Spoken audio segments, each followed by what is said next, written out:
Bismillahirrahmanirrahim. Pada kesempatan yang bahagia ini, untuk mempermudah pemahaman tentang wali, maka saya mendatangkan contoh wali yang disepakati oleh kita semua. Wali yang sangat sakti, dialah Umar bin Khattab radhiyallahu taala anhu. Gampang. Dia wali atau bukan? Wali. Dia sakti atau tidak Umar bin Khattab? Sakti atau tidak? Nanti kita sebutkan Umar bin Khattab sakti. Karena orang identiknya dengan apa? Orang identiknya dengan kesaktian. Kita ingin, sebenarnya semuanya wali. Abu Bakar, Umar, Utsman, Ali, semuanya wali. Namun karena pandangan masyarakat namanya yang wali harus sakti, maka mau tidak mau kita datangkan contoh Umar bin Khattab sebagai wali yang sakti. Saya akan sebutkan kesaktian Umar bin Khattab radhiyallahu taala anhu. Rasulullah SAW bersabda tentang Umar bin Khattab radhiyallahu taala anhu, "Qad kana fima qablakum minal umami nasun muhaddatsun." Sungguh pada umat-umat sebelum kalian ada orang-orang yang muhaddatsun, diberi ilham oleh Allah Subhanahu wa taala. "Fa iyyakum min ummati ahadun fa innahu Umar." Kalau ada seorang seperti itu di umatku, maka dia adalah Umar. Langsung dapat ilham dari siapa? Dari Allah Subhanahu wa taala. Nabi juga bersabda tentang Umar, "Innallaha wada'al haqq ala lisani Umar yaqulu bihi." Allah meletakkan kebenaran di lisannya Umar. Kebenaran berada di lisannya Umar dan Umar mengucapkan kebenaran tersebut. Yang lebih canggih daripada ini, Nabi mengatakan, "Lau kana nabiyyun ba'di lakana Umar." Kalau ada nabi setelahku, maka dia adalah Umar. Umar bin Khattab radhiyallahu taala anhu. Oleh karenanya para hadirin, kita lihat betapa sering Umar bin Khattab radhiyallahu taala anhu punya ide disepakati oleh Allah Subhanahu wa taala. Ada berapa kali Umar punya ide disepakati oleh Allah Subhanahu wa taala, seperti masalah hijab terhadap istri-istri Nabi, maka turunlah firman Allah menyetujui ide Umar bin Khattab radhiyallahu taala anhu. Bahkan terkadang Nabi keliru, Umar yang benar. Seperti tatkala kisah perang Badar, ya. Umar waktu ditanya oleh Nabi SAW bagaimana tentang tawanan-tawanan perang Badar, Umar punya ide. Begini saja, kata Umar, orang yang paling dekat datang bunuh, sembelih. Jadi misalnya dia mengatakan yang sepupu, jadi kalau ada sepupunya ditawan di perang Badar, maka sepupunya dari kaum muslimin bunuh langsung sepupunya yang dari orang kafir. Jadi biar menunjukkan bahwasanya Islam telah memisahkan antara karib kerabat. Jadi Islam bisa memisahkan antara kakak dan adiknya, antara ayah dan anaknya. Maka Umar punya ide yang sangat sangar, kata Umar, jangan bunuh sembarang orang, yang bunuh kerabatnya, biar tahu bahwasanya Islam adalah pembeda. Namun Nabi SAW tidak setuju dengan ide Umar ini. Nabi ingin agar ada tawanan-tawanan tersebut ditebus oleh orang-orang kafir, maka akhirnya dijalankan oleh, dan ide ini disetujui oleh Abu Bakar radhiyallahu taala anhu. Maka akhirnya tawanan-tawanan perang Badar tersebut tidak jadi dibunuh, tetapi barang siapa yang ingin menebus maka silakan. Maka datanglah orang-orang kafir, orang-orang musyrikin Arab dari Mekah, kemudian mereka menebus tawanan-tawanan tersebut dengan uang. Ternyata setelah itu Allah menegur Nabi sallallahu alaihi wasallam, ya. Dalam surat Al-Anfal, saya lupa ayatnya, ya. Intinya kemudian Abu Bakar dan Nabi menangis.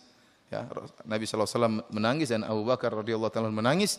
Ternyata ijtihad Nabi dan Abu Bakar keliru, yang benar ijtihadnya apa? Umar. Dan beberapa ayat seperti, artinya ada contohnya, ada berapa kali, 4 kali atau lebih Umar punya ide, ternyata Allah setuju dan diturunkan ayat seperti masalah hijr Ismail, ya, masalah Maqam Ibrahim. Kemudian turun juga ayat menyetujui ide Umar bin Khattab radhiyallahu taala anhu, dan kita bisa bayangkan bagaimana seorang idenya disetujui oleh Rabbul Alamin. Dia wali atau bukan? Ide antum aja belum tentu disetujui oleh kepala sekolah. Kepala sekolah belum tentu setuju, mudir belum tentu setuju dengan ide antum. Ini Umar, idenya disetujui oleh siapa? Allah Subhanahu wa taala. Bagaimana dia bukan wali? Maka dari Nabi dalam ayat, maka lin nabi walladzina amanu ayyakuna lahu asra hatta yudkhinu fil ard. Ya. Allah melarang, tidak pantas nabi dan orang beriman untuk punya tawanan-tawanan. Allah negur Nabi sallallahu alaihi wasallam. Dan Nabi dan Abu Bakar menangis, dan ternyata ide Umar yang benar. Para hadirin dan hadirat yang dirahmati oleh Subhanahu wa taala, kemudian di antara kesaktian Umar pernah mengutus suatu pasukan untuk berperang. dalam perjalanan sebulan perjalanan. Ya jauh lah zaman dulu perjalanan sebulan perjalanan dengan onta ya jauh. Kemudian tatkala mereka berperang, Umar lagi sedang khutbah, di tengah khutbah tiba-tiba Umar berteriak di hadapan orang-orang, "Ya Sariyata al-Jabalu, ya Sariyatu al-Jabal." Kata Umar bin Khattab mengatakan, "Wahai Sariyah al-Jabala, hendaknya engkau mendekati ke gunung." Rupanya mereka yang jauh tersebut mendengar ada suara teriakan. Rupanya mereka dalam keadaan genting. Allah menjadikan Umar melihat kondisi mereka dalam keadaan genting. Kalau mereka tidak berlindung ke gunung, mereka bakalan kalah. Maka Umar berteriak seketika itu pula di atas mimbar, "Ya Sariyatu al-Jabala, wahai Sariyah, hendaknya kau bawa pasukanmu." Sariyah adalah nama pemimpin mereka. "Hendaknya kau bawa pasukanmu ke arah gunung." Akhirnya mereka dengar ada suara tersebut, mereka jalankan. Kemudian mereka menang. Mereka menang. Ini sakti atau tidak? Tidak pakai telepon, ke gunung, enggak. Ini langsung kelihatan, langsung teriak, suaranya kedengaran. Zaman dahulu belum ada telepon, belum ada mikrofon ya. Ini sakti atau tidak? Sakti atau tidak? Sakti lah, masa enggak sakti. Ini sakti. Sekarang kita bicara Umar yang super sakti.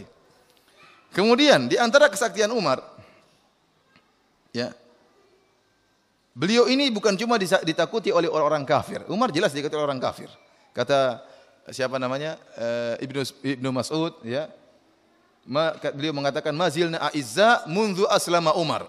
Kami kaum muslimin menjadi jaya, menjadi kokoh setelah Umar masuk Islam. Dahulu para sahabat waktu mereka masuk Islam di awal Islam, mereka tidak berani sholat di Masjidil Haram, tidak berani. Dilarang oleh orang kafir. Begitu Umar masuk Islam, mereka bebas sholat di Masjidil Haram. Kenapa orang-orang kafir takut sama Umar? Mau melarang lawan saya. Umar badannya tinggi, tegap, besar. Sama dengan Khalid ibn Walid. Badannya juga besar. Sampai orang-orang terkadang kalau lihat Khalid ibn Walid dari jauh disangka itu Umar. Karena mereka ini mirip, badannya tinggi dan sama-sama besar. Ya. Badan besar itu pengaruh ya. Saya pernah lihat waktu di Mekah, ini cerita aja, waktu lagi naik mobil, tahu-tahu ada orang di mobil, ada orang di depannya menahan, jadi dia bel-bel, orangnya nggak keluar-keluar, bel-bel nggak keluar-keluar, ternyata orang di mobil di badannya besar sekali.